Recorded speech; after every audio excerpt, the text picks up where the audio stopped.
In September 2009, the police started to get too many reports from many different people saying that there were things stolen from their houses. The police went to see what happened and began asking from one house to another about what exactly happened and got stolen. What got stolen is women's underwear. Besides, there were houses where stranger things got stolen from. For example, the house of Brenda and Brian. Their 15-year-old daughter told them that her pictures got stolen in addition to her underwears. The police were very confused, and in every way they were trying to find the responsible behind the strange theft that happened. And the question remains, why would somebody make all the effort to go into a house only to steal girls' pictures and underwears? But what the police discovered after that was incredible.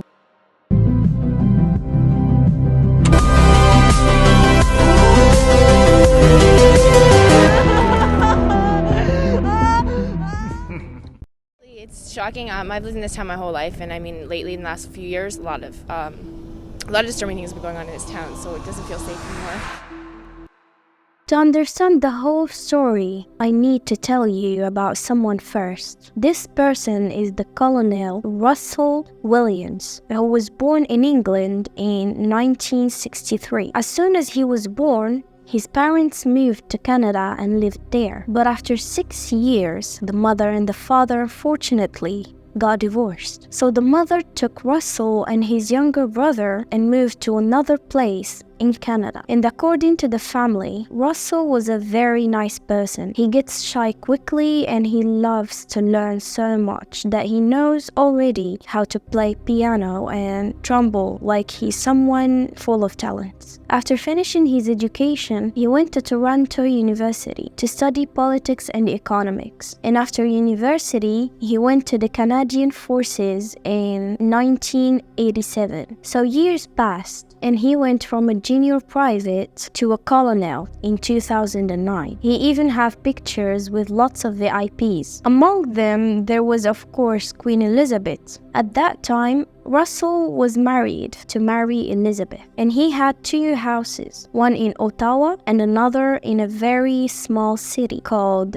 Tweed, close to his military base. The city contained about 5,000 people, and we all know that in such cities where there aren't many people, everyone knows each other and harmony exists among the people of the city. That's why life in such place is simple and lovely. But as you know, there must be a dark side everywhere in the world.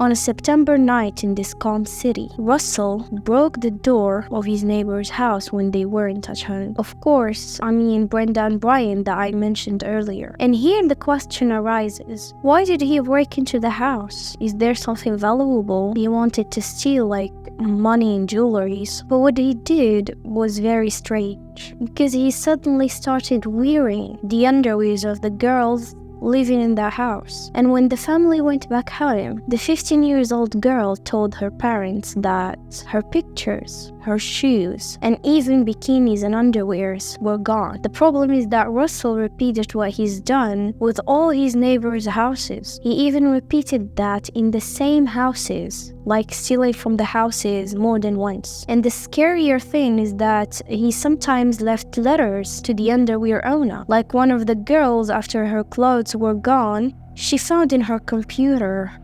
"Merci." At that time, Russell stole about 1,400 pieces of clothing, and this matter only turned to be creepier as he started to take pictures of him wearing these clothes and in inappropriate positions. He didn't only take the pictures you saw just now. There are more than these that shouldn't even be posted. The question now is, why? What would make the colonel go crazy all of a sudden? But I'll leave that answer for later. What you should know now is Russell's madness was slowly increasing to reach devilish stages. On the 17th of September, a mother was sleeping next to her child when Russell broke into her house at 1 a.m. and attacked her. He hit the mother and raped her, then tied her, covered her eyes, and started taking pictures of her naked body. When she asked him, "Will you kill me?" Russell told her, "No, I don't need to kill you." He promised her that he would neither hurt her nor her child, and he left at 3 a.m. After the 3 hours of horror, the woman called the police and told them what happened to her. But unfortunately, there was no evidence left to lead them to who did that. And what can be considered as a dark comedy in all of this is that William Russell had an act of charity organized with the members of his criminal intelligence department hours later of what he had been done to the poor woman. Like going into charity events after what he did. Very weird personality. 2 weeks after this crime, William went to a new house, which was Laurie's house, and it was one of the houses he went to stole underwears from. Russell went into the house and hit her in the head, covered her eyes, tied her up, and did the same thing he did to his previous victim. And after 3 hours of the terror he caused her, he gave her an aspirin to calm her headache caused by the beating. You feel like this guy has two different personalities. One is the devil and the other one is who everyone acknowledges his kindness. Later, Russ left and Laurie called the police. When she told them what happened, the police knew that it was the same criminal in the mother's case. But unfortunately, both of them couldn't see his face, but they felt that his voice was familiar. In November 2009, Williams decided to attack the Corporal Mary Kimmel. Russell was her commander in the army because they were in the same military base. The story now is going to turn a little mentally tiring, you can say. He broke into her house, but she heard him, felt, and saw that there was someone in the basement. But when Russell was seen, he hit her with the scout of light he had in his hand. And although she tried to defend herself, she unfortunately fell unconscious because of the beating. Then he tied her up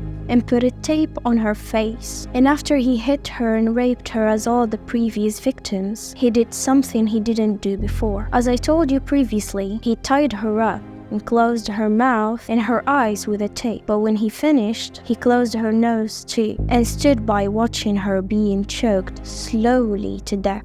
Afterwards, Russell cleaned the crime scene. Then he went to the military base as if nothing had happened, and they only found Mary's corpse 3 days after her death. And because of the strange way she died, they thought it was suicide at the beginning. But after the corpse dissection, they were sure that she was killed. On the same day, after the news of Mary's death was spread, Russell sent a letter of condolence to her family. On the 28th of January 2010, Russell was going back from the military base, having his next victim in mind. This time, it was Jessica Lewitt, and as always, Russell broke into her house and tied her up, closed her eyes with a tape, and raped her for hours. Then took her to his house and continued whatever he was doing for 21 hours. And although he assured her that he wouldn't kill her, he choked her to death. And the worst thing is that he had all of that recorded, photos and videos. And as always, he went to his job as if nothing had ever happened. After 3 days, he took her corpse and threw it away. At the meantime, Jessica's family was worried about her and called the police when they felt that she disappeared. When the police investigated her disappearance, they found a special track of car wheels close to Jessica's house. Other than that, they found Russell and Jessica's shoes print. A week after Jessica's death, the police did an extensive car scanning operation, and especially to the people who drive beside Jessica's house. One of the cars they stopped was the the car of William Russell. When they checked the car wheels, they found that they matched the car tire tracks on the snow, so they put Russell under surveillance. When they got sure that William was the killer, his life completely turned the other way. Oh yeah, I took every number I had. Yeah, now they were doing some pretty thorough interviews that night. Yeah, absolutely. I was All right. glad to see it. I'm just gonna move your gloves here. That's a little microphone, just to make sure there's nice and clear. As you can see here, everything in this room is videotaped and audio taped. Check. You ever been interviewed by the police in a room like this before? I have never been.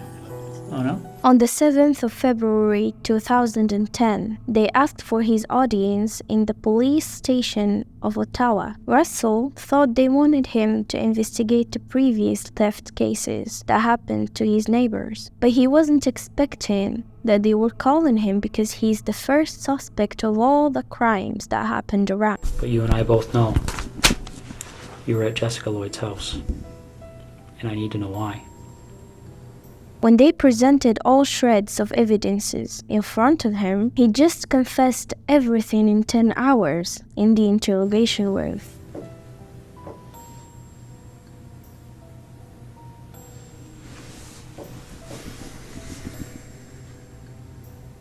As you can see, he doesn't know what to do or what to answer with. The next day, Russell tells them where Jessica's corpse is and also accompanied them to his house to show them the photos and videos he made, all this time to himself and his victims. When he was asked for the reason, he said that he didn't know, but I'm sure the answer of that isn't really important or needed. It was clear during the court that he was ashamed of what he has done. A man like him used to be a colonel in the army who all the people respected and loved. But under that, there was a real devil. With that being so, he was sentenced to a life sentence. Yeah, like why would he do that? The psychologist said that Russell's case is something they learned from, because he committed all these crimes when he was already successful, loved, and held authority. So what's the meaning of this big